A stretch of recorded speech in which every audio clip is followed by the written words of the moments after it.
So Gary, obviously the club issued a statement on Monday saying that you're staying here, everything's sorted to quash all the rumours and stuff. And then Tuesday night it was an evening with Gary Rowett. How important is a night like that where you get to sit down and talk to the fans? Well, I think it's important from many aspects. I think it certainly had the same feel. There's a little bit of me thought, is it going to be quite as positive as the first one we did after about 5 or 6 weeks of being here, when it almost felt as though they'd carried us in onto the stage over their shoulders. So, but no, listen, I think it is important that we can share some of the sort of stuff that happens inside the club and behind the scenes that perhaps the fans don't get to see. I think it's also important that the rest of the group, the rest of the staff as well, they can get to know them a little bit better, because we know how important they are to everything we're doing. So, I think in terms of the statement, I think it was great to be able to put something out there. And I think, as is often the case in these situations, is that sometimes you end up having to dispel rumours, rather than wonder where the rumours come from in the first place. There's always going to be speculation. I think when you're doing well, there always has to be speculation, because that's a sign of a little bit of success. But I think we've been talking to the club for quite a while now, 5 or 6 weeks, about potentially, solidifying that sort of relationship going forward for me and the staff. So it was nice to put it all to bed and to crack on and try to work hard at winning football matches. Okay, and coming up now, Huddersfield on Saturday. Brock's played a couple of games now. Are you pleased with how he's performing, how he's stepped into Clayton's shoes?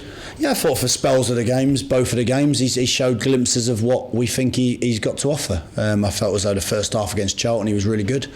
Again, maybe just a little bit tidier finish, or one or two tidier finishes around him, but I thought he certainly created chances with his work rate, held the ball up quite well.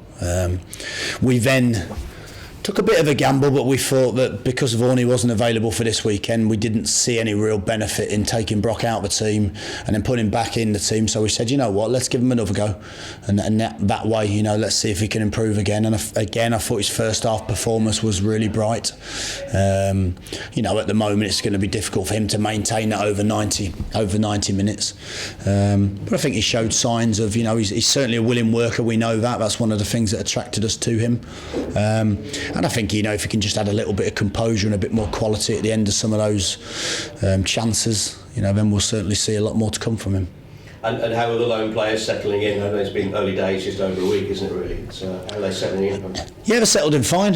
Both different characters. I think Greg's a little bit quieter than Vaughan is naturally. And I think, you see different dynamics with different players, but I think they'll both offer us something different over the month. They're both aware that because we're going well, it's up to them to work incredibly hard and show us that they deserve a start, and that's certainly something when we bring players in, it's never really to just a given that they go straight into the team. So we want them to work and show us what they got and show us that little bit of hunger.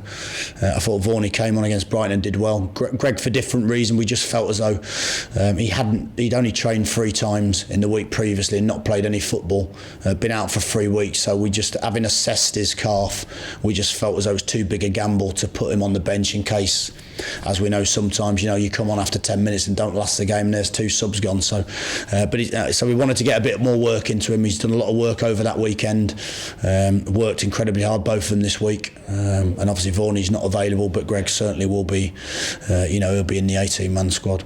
Okay, and it's important really now, you need the home win this weekend, don't you, against Huddersfield? Doing anything different, any injuries that going to sort of change your mindset? Yeah, I think, I understand, to say we need the win. I think it's very early in the season to say that, but I agree that, it's an important game. We want to put to bed this kind of little run at home.